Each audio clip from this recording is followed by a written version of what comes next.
नमस्कार दोस्तों, मैं एडवोकेट यशवंत यादव आपका स्वागत करता हूं लॉ एडवाइस में। हम बता दें कि हम केवल लोन से संबंधित कोई दिक्कत, समस्या, परेशानी, recall notice, demand notice, arbitration notice, किसी प्रकार की नोटिस आती है, कुछ भी होता है तो उसके आपके सहयोग किया जाता है केवल लोन से रिलेटेड। लोन से अलावा कोई अदर केस हम नहीं देखते। हमारी टीम में जो मेंबर हैं, जो हमारे पैनल पे एडवोकेट हैं, केवल लोन से संबंधित किसी प्रकार की समस्या होती है तो उसका समाधान किया जाता है हमारे इनसे। तो आज का वीडियो है, आज का जो टॉपिक है कि आप लोग सावधान हो जाइए। लोन कंपनियां पैसे वसूलने के लिए नए नए तरीके अपना रहे हैं। नए तरीके में मैंने अभी जल्दी में देख रहा हूं कि एक नया तरीका नोटिस का ये निकाल दिए हैं कि ऐसा नोटिस निकाल रहे हैं जैसे कि ये नोटिस के बाद आपके ऊपर कानूनी कार्रवाई हो जाएगी। यहां तक कि आपको कोर्ट भी जाना पड़ेगा, कोर्ट क्या पुलिस स्टेशन भी जाना पड़ सकता है। ऐसे ऐसे काम हो सकते हैं आपके साथ। तो इसलिए आज इस नोटिस के बारे में हम बात करेंगे कि बहुत सारे लोगों के पास जो नोटिसें आ रही हैं, आज उसका कैसे समाधान होगा। और आज मैं आपको बता दूं, बार बार बताता हूं, पैसे हैं तो इनके पैसे दे दीजिए। पैसे हैं तो पैसे दे दीजिए, नहीं है तो जो प्रोसेस है, जो तरीका है, जो करना है वो तो करना ही पड़ेगा। पैसे हैं तो सेटलमेंट ही करके दीजिए। सेटलमेंट ही करके दे देते हैं तो वो भी सही है, क्योंकि कैसे भी करके आप समझौता करके भी दे देते हैं, आपसी सुलह समझौता दे देते हैं, सेटलमेंट लेटर के माध्यम से दे देते हैं, लोक अदालत में दे देते हैं, मध्यस्थता के माध्यम से दे देते हैं, तो देकर के क्लोज कर दीजिए। अब जब नहीं है तो जो प्रोसेस है, जो कंपनियां नोटिस दे रही है उसका रिप्लाई करना पड़ेगा। कोर्ट पे केस कर रहे हैं, फाइल कर रहे हैं, जो भी हो रही है, बिल कराना है, प्रोसेस जो है वो तो करना पड़ेगा। तो अब आ जाते हैं मुद्दे की बात पे। लोन की वसूली का नया तरीका इन्होंने जो लगा लिया है, नया तरीका इन्होंने निकाला है। आपने समय रहते ध्यान नहीं दिया, समय रहते ध्यान नहीं दिया तो ये आपके ऊपर क्रिमिनल केस भी कर सकते हैं। आपको कोर्ट भी जाना पड़ता है, थाने के मुंह भी देखने पड़ सकते हैं। इसलिए मैं आपको बार बार बता दिया हूं, यदि आपने लोन लिया है, डिफॉल्ट कर गया, नहीं दे पा रहे, तो सबसे पहला काम होता है आपको पता चल जाता है कि मैं अब अगले महीने लोन की ईएमआई नहीं दे सकता, क्योंकि लोन आपने लिया, डिफॉल्ट आप हुए, दे नहीं पाएंगे।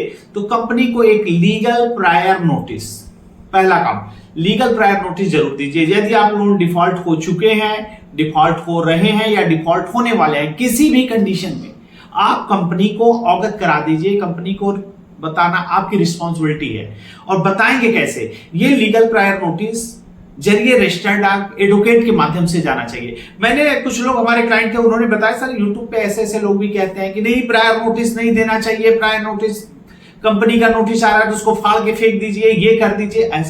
ऐसा कोई गलत काम मत करिएगा, क्योंकि मैंने देखा एक लोग बता रहे थे, उन्होंने लिंक भेजा, सर ये आदमी है यूट्यूब पे ऐसे बता रहा है कि प्रायर नोटिस देने की जरूरत नहीं है, ये इससे कुछ नहीं होता है, नोटिस आए तो फाड़ फेंक। तो शायद वो वकील नहीं होगा, क्योंकि नोटिस देने का प्रावधान होता है, संविधान में नियम है। कंपनियां लोन लिए, डिफॉल्ट करके नहीं दे रहे हैं तो नोटिस उनके राइट्स है, उनका अधिकार है, उनका अधिकार को अपने समाप्त कर सकते हो।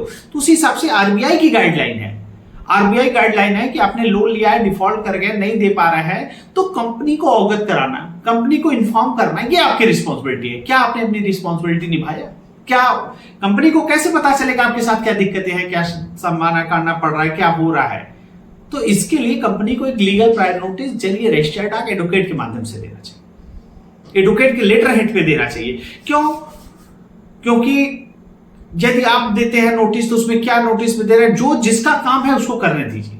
क्योंकि एक एडवोकेट ही आपको मजबूत ड्राफ्ट, क्या लिखना है, कैसे करना है, क्या प्रोसेस होता है, क्या तरीका होता है, क्या आपके साथ विषम परिस्थितियां आ गई, तो वो सब मेंशन होता है। तो आज का विषय क्या है? जो आपने लोन लिया, डिफॉल्ट कर गया, वसूली करने के लिए जो नए तरीके का नोटिस दे रहे हैं वह नोटिस है बिलफुल डिफॉल्ट का नोटिस, बिलफुल डिफॉल्टर का नोटिस। इसका मतलब है कि आपने लोन लिया और डिफॉल्ट कर गए, नहीं दे पा रहे हैं, आपकी नीयत खराब है, आपके पास पैसे आप देना नहीं चाहते हैं, आप बिलफुल डिफॉल्टर की श्रेणी में आ रहे हैं, तो ऐसी नोटिसें दे रही हैं। तो ऐसा नोटिस कब आता है? जब आप किसी नोटिस का जवाब नहीं दे रहे हैं, नोटिस आ रहा है फाड़ के फेंक रहे हैं, आग लगा दे रहे हैं। ऐसी ऐसी बातें यूट्यूब पे करने वाले लोग कि हाँ ऐसे ऐसे फाड़ के फेंक दो, आग लगा दो, ये कर दो, वो कर दो।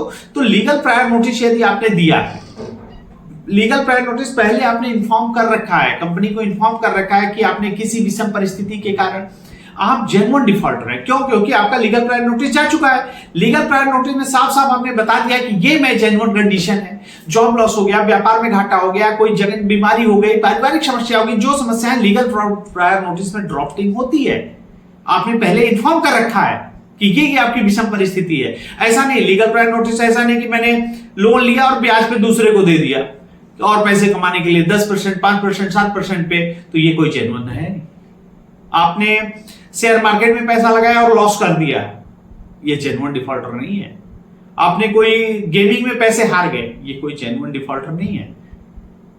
तो जेन्युइन डिफॉल्टर मतलब किसी विषम परिस्थिति ऐसी बन गई कि आप लोन की मांग नहीं दे पाते, उसको इन्फॉर्म करते हैं। तो ये जो बिलफुल डिफॉल्टर की श्रेणी में आते हैं वही लोग आते हैं जो नोटिस नहीं दे रहे हैं, लीगल प्रायर नोटिस नहीं दे रहे हैं, पैसे हैं, उनकी नीयत नहीं है देने की, अकाउंट में लाखों रुपए पड़े हैं और देने 10 लाख रुपए अकाउंट में पड़े हैं, देने हैं बैंक के 2 लाख रुपए, नहीं दे रहे हैं, बिलफुल डिफॉल्टर की श्रेणी में आ रहे हैं। तो ऐसे डिफॉल्टर को बिलफुल डिफॉल्टर कहते हैं। तो ऐसा कोई भी काम मत करिए जिससे आपका नुकसान हो जाए। इसलिए मैं बार बार कहता हूं, यदि आपके पास कोई भी नोटिस आती है, रिकॉल नोटिस आएगी, डिमांड नोटिस आएगी, आर्बिट्रेशन नोटिस आएगी, उसको ऑब्जेक्शन जरूर दीजिए, नोटिस का रिप्लाई जरूर करिए। नोटिस का रिप्लाई करेंगे तो आप बिलफुल डिफॉल्टर की श्रेणी में नहीं आएंगे। तो बिलफुल डिफॉल्टर श्रेणी में नहीं आएंगे। क्यों नहीं आएंगे? क्योंकि आपने तो लीगल प्रायर नोटिस दे रखा है। आपने कंपनी को डिफॉल्ट करने से पहले या डिफॉल्ट होने के बाद आपने कंपनी को अवगत करा दिया। आप डिफॉल्ट हो रहे हो, डिफॉल्ट हो चुके हो या डिफॉल्ट होने वाले हो, किसी भी कंडीशन में यदि आपका प्रायर लीगल नोटिस गया है तो ये बिलफुल डिफॉल्टर की नोटिस आपके सामने कंसीडर ही नहीं करेगा। क्यों? क्योंकि आपने बैंक को, एनबीएफसी कंपनी को ऑलरेडी पहले से इन्फॉर्म कर रखा है कि ये हमारी विषम परिस्थितियां हैं, इसके कारण मैंने मजबूत ड्राफ्ट जरिए रजिस्टर्ड डाक एडवोकेट के माध्यम से आपने दे रखा है। तो उस कंडीशन में आपका कोई भी बिलफुल डिफॉल्टर की श्रेणी में नहीं आता। अगर ये नोटिस आप नहीं देते हैं तो कंपनियां मान लेंगी कि आप जानबूझ के ऐसा कर रहे हैं, आपकी नीयत खराब है। तो ऐसा कोई काम ना आपके साथ हो कि आपके नाम पे एफआईआर हो जाए, आपको कोर्ट में जाना पड़े, आपको थाने में जाना पड़े। तो ऐसी कोई गलती मत करिए। इसलिए मैं बार बार कहता हूं, लोन लिए हैं, डिफॉल्ट किया है, कंपनी को अवगत करा दीजिए, इन्फॉर्म कर दीजिए अगर आप जेन्युइन डिफॉल्टर हैं तो। और किसी तरह की कोई दिक्कत, समस्या, परेशानी हो, रिकॉल नोटिस हो, डिमांड नोटिस, आर्बिट्रेशन नोटिस हो, किसी प्रकार की कुछ भी हो, तो हमारी टीम सदैव आपके लिए तैयार है। कोई दिक्कत परेशानी हो तो हमारा नंबर आप हमसे कांटेक्ट कर सकते हैं। मैं अपनी बातों की समाप्त करता हूं। जय हिंद, जय भारत, नमस्कार।